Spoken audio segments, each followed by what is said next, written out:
Não amaldiçoarás o surdo, nem diante de um cego colocarás um obstáculo, e temerás a teu Deus, eu sou o Eterno. Levítico capítulo 19, versículo 14. Um homem buscando cumprir a vontade de Deus com todo o seu coração, é abordado por um vizinho que, movido por inveja e malícia, decide manipulá-lo. O vizinho argumenta que para alcançar maior favor divino, ele deveria se desfazer de parte de suas terras, pois Deus exige um sacrifício extremo daqueles que ele mais ama. O vizinho, sabendo que as terras seriam vendidas a um preço muito baixo devido a uma falha oculta na documentação, usa sua astúcia para persuadir o homem que, sem o menor conhecimento sobre a falha e confiando na palavra de seu vizinho, realiza a transação. O homem iludido acredita estar fazendo um ato de fé e obediência, enquanto o vizinho planeja se beneficiar da perda alheia. O real pecador aqui não é o homem que vendeu suas terras, pois ele agiu com a intenção de servir a Deus. O verdadeiro transgressor é o vizinho. Ele cometeu um pecado grave ao deliberadamente enganar e induzir ao erro alguém que estava cego para a verdade. Perante Deus, a responsabilidade do pecado recai sobre aquele que conscientemente coloca o obstáculo. Ele tem o conhecimento da maldade e a intenção de induzir, e por isso sua culpa é total. As leis da Torá não punem aquele que erra por ignorância, mas sim aquele que, com pleno conhecimento, perverte a verdade e manipula a fé alheia para o próprio benefício. A interpretação desse princípio não se baseia em tradições ou comentários adicionais, mas na clareza e autoridade do próprio texto sagrado. O mandamento é direto e não admite desculpas. Aquele que coloca um obstáculo para o cego, seja ele físico ou moral, age contra a vontade de Deus. A proibição é um reflexo do caráter divino, que exige honestidade e justiça nas relações humanas, e pune severamente a malícia e a traição. Diante da malícia, a sabedoria se torna uma armadura. Há um corpo de ensinamentos que, com suas discussões e análises minuciosas sobre as intenções e as consequências dos atos humanos, serve como uma poderosa ferramenta de proteção. Essa sabedoria acumulada ilumina os perigos ocultos da vida e oferece discernimento para identificar a falsidade por trás de argumentos aparentemente piedosos. Ao se aprofundar nesses ensinamentos, o indivíduo pode desenvolver a capacidade de distinguir a verdade da manipulação, evitando cair em armadilhas cruéis e proteger-se da perversidade alheia. A resposta da alma. Aqueles que foram levados a tropeçar por mãos perversas, não se desesperem. Vossa fé não está manchada, pois a intenção de vossa alma era pura. Lembrem-se de que a verdade prevalece e o mal não pode se esconder para sempre dos olhos de Deus. A vida, com suas adversidades, nos ensina a focar no que realmente importa, a pureza de nossa intenção e a lealdade ao que é justo. Não deposite sua confiança em homens que fingem ser guias, pois sua salvação não reside neles, mas na sua própria retidão. Mantenha sua esperança firmemente enraizada em Deus. A fidelidade não se mede pela ausência de erros, mas pela constância do coração em buscar a sua vontade. Servei a Ele com simplicidade, desprendido das falsas promessas do mundo. Aquele que serve a Deus com um coração sincero não apenas encontra paz e propósito, mas também próspera sob a sua proteção. Pois a Torá e todos os escritos sagrados prometem que a bondade, a justiça e a fidelidade a Deus trazem grandes bênçãos, não apenas nesta vida, mas para sempre. A recompensa para um coração puro é o próprio favor de Deus, uma luz que jamais se apaga, mesmo na mais profunda escuridão. A falsa luz e o coração enganado. Nos tempos de hoje, a escuridão do engano muitas vezes se disfarça de luz. Indivíduos, sob o manto de títulos de autoridade espiritual que se auto-atribuem, se aproveitam da busca sincera de almas sedentas por Deus. Eles prometem caminhos fáceis para a salvação e a prosperidade, torcendo mensagem sagrada para justificar suas próprias ambições materiais.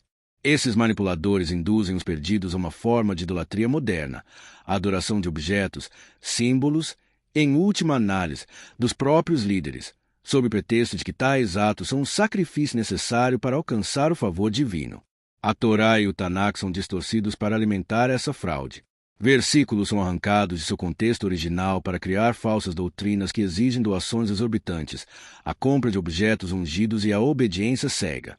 O homem de fé, que sinceramente deseja servir a Deus, se torna uma vítima dessa manipulação. Ele oferece seus bens, seu tempo e sua devoção a esses ídolos materiais e humanos, acreditando que está agradando ao Criador. O real pecador é o farsante, que enriquece às custas da pureza de coração de seus seguidores. Ele coloca um obstáculo invisível, uma armadilha espiritual, diante de quem busca a verdade, levando ao erro e ao pecado de idolatria. A interpretação da lei divina, baseada unicamente no que está escrito, nos lembra que o mandamento de não colocar um obstáculo diante do cego é uma proibição absoluta. Aquele que induz outro a pecar, mesmo que a intenção da vítima seja pura, carrega a culpa total. A inocência do coração do fiel não o isenta das consequências de seus atos perante os homens, mas a sua alma permanece pura perante Deus, pois sua intenção original era de obediência e serviço. O verdadeiro pecador, no entanto, é o enganador, cuja malícia consciente é um pecado grave e intencional. Para aqueles que foram enganados, a esperança reside na própria fonte da fé. Para se libertar da influência de fraudadores, é essencial retornar à pureza da observância e dos ensinamentos antigos. Neles, a vida virtuosa é valorizada acima da riqueza e do poder.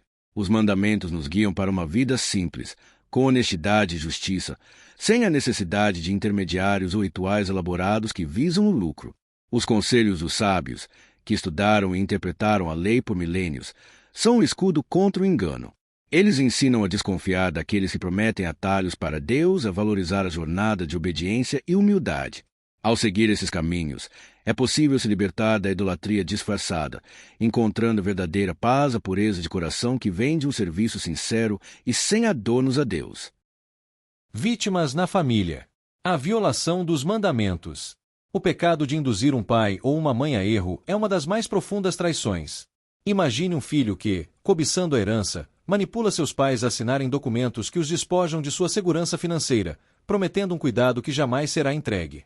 Aqui, o filho viola não apenas o 5º mandamento, honra teu pai e a tua mãe, mas também o 10º, não cobiçarás, e o 8º, não furtarás.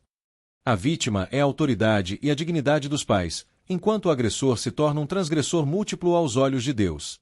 Quando o obstáculo é colocado entre marido e esposa, a confiança, pilar do casamento, é destruída. Um marido que mente para sua esposa sobre suas finanças, incentivando-a a pecar contra o 7º mandamento, não adulterarás, seja de forma literal ou moralmente, através de ações fraudulentas, comete um pecado grave.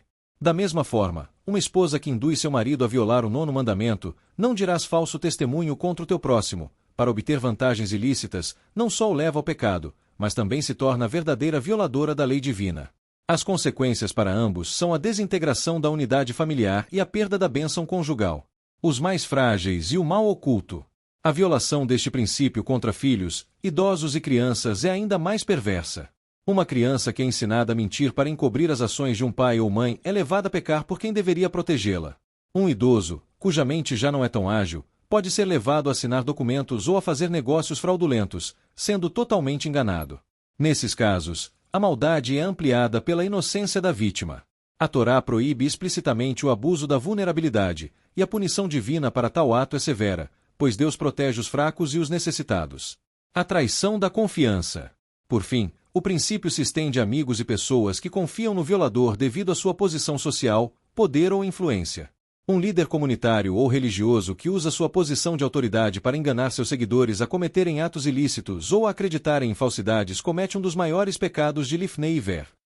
Ele se aproveita da confiança de seus fiéis para benefício próprio, transformando uma relação sagrada em um ato de exploração. A punição para esses líderes é a maior de todas, pois sua violação não afeta apenas uma pessoa, mas toda a comunidade que ele deveria guiar e proteger. Em cada um desses exemplos, o cego não é a vítima, mas sim a alma do agressor, que se permitiu tropeçar no obstáculo da própria ganância e malícia. O mandamento de não colocar um obstáculo diante do cego. Lifnei Iver Lotitem Mishol. É um pilar da conduta humana, refletindo a suprema importância de agir com virtude e razão. A verdadeira paz e prosperidade não residem na posse de bens, mas na integridade de caráter. Uma vida guiada por essa verdade é uma fortaleza inabalável, onde a tranquilidade da alma é o bem mais valioso. Aquele que se recusa a levar o próximo a tropeçar, que age com honestidade e compaixão, fortalece não apenas o seu entorno, mas a si mesmo, em uma demonstração de controle sobre suas paixões e ambições. A satisfação mais profunda vem da simplicidade. A busca por acúmulo de riquezas e poder é uma jornada vazia, que desvia o homem da sua essência e o torna escravo de desejos insaciáveis. Servir à vontade de Deus, conforme revelado na Torá, é o único caminho para a verdadeira liberdade. A observância dos mandamentos é um ato de independência. Ela nos liberta da necessidade de aprovação social, de posses materiais e do engano. Quando o indivíduo encontra satisfação na sua própria conduta justa, ele se torna imune às tentações da cobiça e da malícia, compreendendo que a maior riqueza é a sua própria retidão. As promessas de Deus para aqueles que o servem fielmente são de prosperidades infinitas, que superam de longe qualquer tesouro material. A dignidade, a lealdade e a humildade para com o próximo são as moedas de um reino celestial. Amar o seu próximo como a si mesmo não é apenas um mandamento, mas a própria essência de uma vida em harmonia com a vontade do Criador. Honrar a dignidade de cada pessoa e jamais se aproveitar de sua vulnerabilidade é a prova de um coração que teme a Deus. Ao cumprir essas leis divinas, que abrangem toda a humanidade, o homem se eleva, tornando-se um reflexo da bondade e da justiça divinas neste mundo.